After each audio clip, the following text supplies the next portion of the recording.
What's up, y'all? TBrown31 here with JaboctheGreat. Welcome back to The Last Word. We had the 4 Divisional Round games in the NFL playoffs this past weekend, Saturday and Sunday. Huge theme amongst all of these games. Pretty important in the playoffs. None of the winning teams turned the ball over a single time. The other teams did for the most part, except for the Texans. And oddly enough, every single team that outgained their opponents lost. Now, you can maybe attribute that to them being down, but, obviously the turnovers help that. You turn the ball over, you're going to be down. You have to make that back up. But this was pretty much the most perfect example of why you win and why you lose in the playoffs. And especially with this first game, the Ravens and the Bills, that one, whole lot of narratives being thrown around, of course, with Lamar, Mark Andrews. But big story, of course, man. Mark Andrews has to drop at the end of the game for the 2-point conversion. He has a fumble. Lamar has a fumble on the pick. The Bills end up winning that one, and they advance to another AFC Championship game versus the Chiefs. Yeah, I think the tough one in this game is really how these turnovers unfold, right? Like these all are pretty pretty bad, pretty ugly. Like when Lamar fumbles, he gets kind of drug around by his feet, and he just kind of like throws the ball out on the floor, or on the field. Yeah. And it's not. It doesn't look like he like entirely dropped it. I'm sure he wasn't meaning to throw it. At that point, you just got to take the hit there. But he ends up throwing it. Von Miller gets it, takes it pretty far back. The pick is pretty ugly. Mark Andrews fumble in that 2-point conversion. So Lamar has an ugly first half. Ravens come back, make a pretty good fight, especially on that last drive. They have a really long, drive to get back and try to get it to overtime is the only thing they're fighting for at that point. And I say Lamar throws a really perfect pass to Mark Andrews over on the edge of the end zone, and then it just, I don't know, it goes into his hands and just like straight out of bounds. And that's it. That's the Ravens season. They had failed the other 2-point conversion earlier in the game. This was a good game. I think it started out hot. The Ravens came out and scored immediately, and then the Bills scored, and then they got that fumble, and then it kind of spiraled for the Ravens until the second half, where I think the Ravens kind of got a little more serious, a little more locked in. But those failed 2-point conversions, the turnovers, they really come out to be big in this loss. Derrick Henry gets just 16 carries, 84 yards on a touchdown off of those 16 carries, and Justice Hill and Lamar Jackson did well running the ball as well. But I'm not really sure, why we don't give a little more to Derrick Henry here. Likely had a good game. Bateman had a good game. But the Bills, just like overwhelmed them. Josh Allen was a force on the ground. So was James Cook. So was Ty Johnson. So was Ray Davis. They don't have like the most yards of all time. But together they all put up 147 yards. It's very evenly spread. The passing game isn't super looked to, but it was a really snowy game. And then the defense comes up, major. Terrell Bernard recovers a fumble. Von Miller recovers a fumble. They get that interception. Everything goes exactly the way the Bills needed to on defense, and the Ravens still fight. They make it a really hard game, but I think Sean McDermott can finally get a little playoff credit in this game for the way he managed this one and kind of the choices that came up, and just the way his defense was able to execute. So definitely, I called the Ravens in this one. I take my loss here, but they played a great game. I'm glad this one at least lived up to being a good one by the time it was over. Definitely a tough one for the Ravens and for Lamar and Mark Andrews to come into this one and come out of it with a 2-point loss where you missed on 2-point conversions. Yeah, a lot of people are saying the same thing as you. Why did they get away from the run? They weren't really running it all that well early on, and maybe that's why, it's like, all right, if it's not working, that Bills defense definitely showed up to play early on. But third quarter, you can see, that drive they had in their second drive in third quarter, like they came out, just ran, went down, scored. So, obviously getting away from what you're doing, same thing kind of happened last year, not to that extent, of course. And I understand Lamar's interception they didn't get capitalized off of that with any points, but his fumble, obviously they did. And then the Mark Andrews fumble late in early, I guess, midway through the fourth quarter. That one obviously hurt. They got a field goal for that. And then, again, Mark Andrews dropped. So, pretty much just mistakes all around, and that's the difference between winning and losing the playoffs. And with the Commanders and Lions game, to move to that one next, that obviously the final score 45-31, that, not as close of a game, of course, not ending on a 2-point conversion, but Detroit turned the ball over 5 times, and really the only one that was really irrelevant was that last interception by Jared Goff. It was with 30 seconds left or something. So they're already going to lose. Didn't really matter that much. But the pick six he had earlier, the interception in the end zone, the fumble he had, when they were driving, and then Jameson Williams throwing the interception. You cannot turn a ball over that many times. I don't care how poorly your defense is playing. You turn the ball over that many times in Washington, like we said, they didn't turn the ball over. You cannot expect to win. So even with Jaden Daniels and the rest of the Commanders doing as well as they did on offense against the albeit hurt Detroit Lions defense, that many turnovers, you're going to lose the game regardless. Yeah, this is an exceptional game from the Commanders to stay resilient. I mean, the Lions, we know they can do this. Jared Goff threw 5 picks in a game in the regular season, and they still came out on top of that one.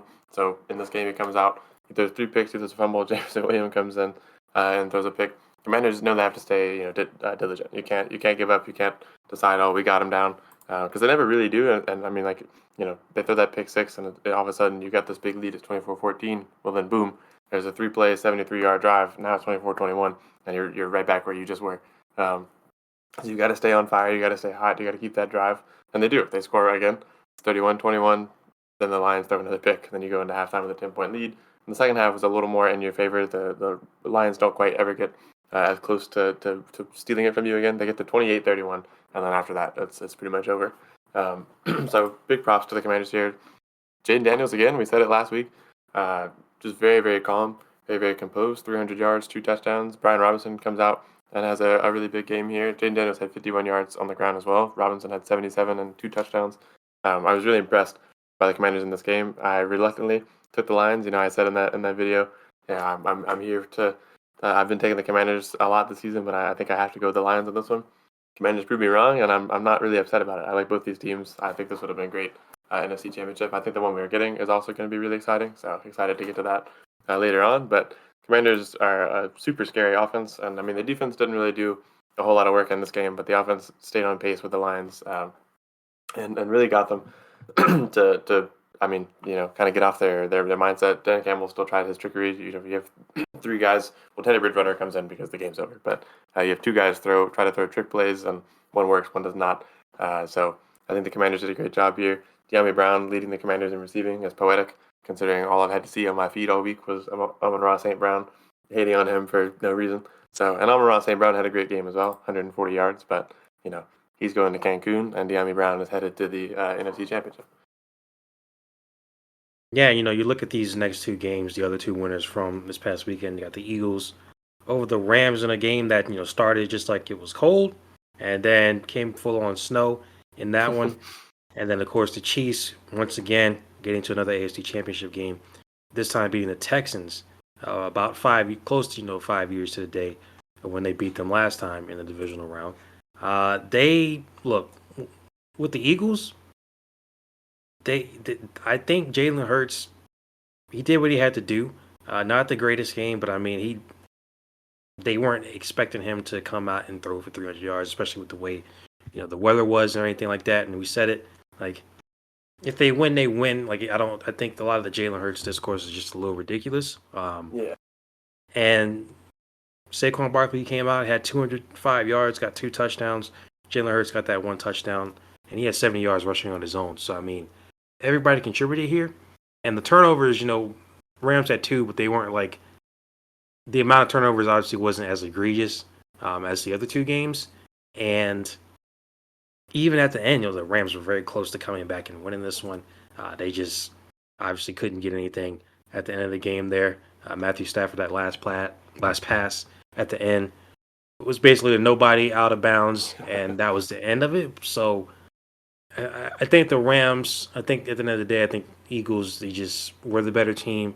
The Rams played a very good game, but Saquon Barkley, again, you let him get 200-something yards, the game's going to be over, and I realized a lot of that came on 2 big runs, of course. But even Jalen Hurts got in on the action as well. So I don't think this is probably the one game this weekend where it's like, oh, these turnovers and all these mistakes were like the reason they lost. Like, I think at the end of the day, Eagles ran their game plan as they usually do. One. On the flip side, Chiefs Texans, I know there's a lot of discourse about the penalties, which I would agree. BS. I mean, they're not even hitting Mahomes in the head, not even hitting him late. He's sliding late at best. Man, pretty much baiting these guys into hitting him. It's getting a little bit to be ridiculous. I'm not gonna lie, but Texans. I mean, they didn't turn the ball over, but they had mistakes. Multiple field goals that they didn't get, turnover on downs, ton of sacks. So even without the turnovers, they had so many things happen that you can't have happen for you to be able to win a football game. So, even in this one without the turnovers, Texans just did not play winning football. And against a team like the Chiefs, even with the referee issues, you've got to play pretty much a perfect game against them. Otherwise, you're going to lose, and they did.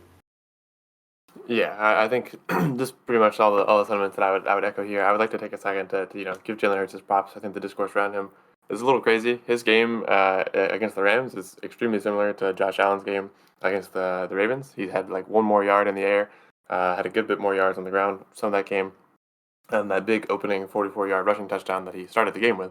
But I think he put the team on his back before handing it over to Saquon and saying, "Hey, it's Snowy, get it done." Saquon obviously gets a lot of that 200 from two massive rushes as well, but I think that's still impressive. And the Rams, they did great. I think they played a really good game. It looked like they could have stolen it. I think this is not one you should hang your head too much about. I don't think the turnovers actually hurt them as much in this game as you just said. And I think Sean McVay is kind of right in his post-game press conference to be like, I thought I had no doubt in my mind that this game was about to end 29-28 because they had played well. They were set up with a really good position there at the end. That just Eagles defense kind of locked in and giving up that sack right before that big fourth down is massive. It's game ending. I think right. You're looking at 3rd and 2. You're trying to you got a minute to get there. You're not super far away. You're at the 13. Boom, you lose 9 yards. Now you're looking at 4th and 11 at the 22. You got to do something big, and instead it just kind of goes nowhere. But the Eagles, I think, played a great game, and I think Jalen Hurts does deserve a good bit of praise in this one, especially. And I think Josh Allen deserves praise for the Ravens game. So I think if we're going to give Josh Allen a lot of credit in that game, Jalen Hurts played a similar, if not slightly better game by the numbers. And I think even like the impact, it just felt like him and Saquon and the Eagles were a very well-oiled machine in this game. And the Rams played great, but it just seemed like it wasn't really in the cards for them. Similarly, I agree with you on the Chiefs game. Right, I think the penalties are getting a little ridiculous. We try not to get too heavily in this on the show, but I am really tired of watching Patrick Mahomes just kind of like stop running so that someone will hit him and it gets called a late hit or like Right. slide late or I think he does a lot of weird stuff with his running that doesn't need to be done.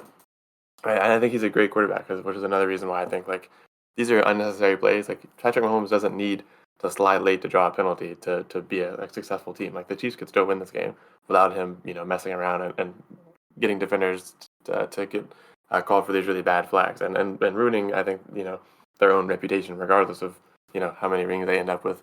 I think they're hurting their image a little bit, which doesn't matter when you get to go home with 3 Super Bowls. I don't think that is too big of a deal.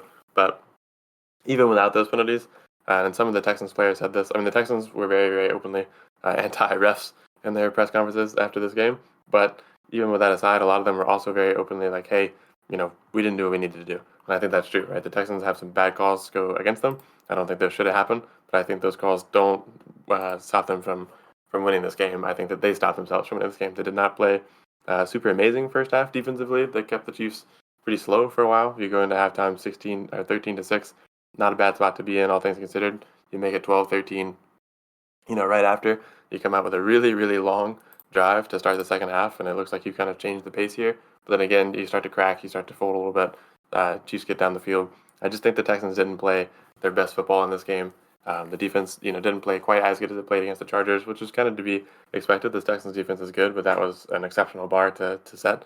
And I just think that, penalties or not, the Texans were kind of doomed in this one with the way they came at it and where they played. I think they played well. I think they fought well. They didn't look terrible. I don't think any of the teams that went home in this round of the playoffs looked bad. We did not say that about the wild card round. Some of those teams looked pretty rough. I think all the teams here came out and played some good, tough football. But yeah, I mean, as much as I am angry with the Chiefs, the way they get the calls and the way that I'm kind of sick of watching it, I don't think that changes the outcome of this game too much. I just think the Texans weren't entirely up to par in this one.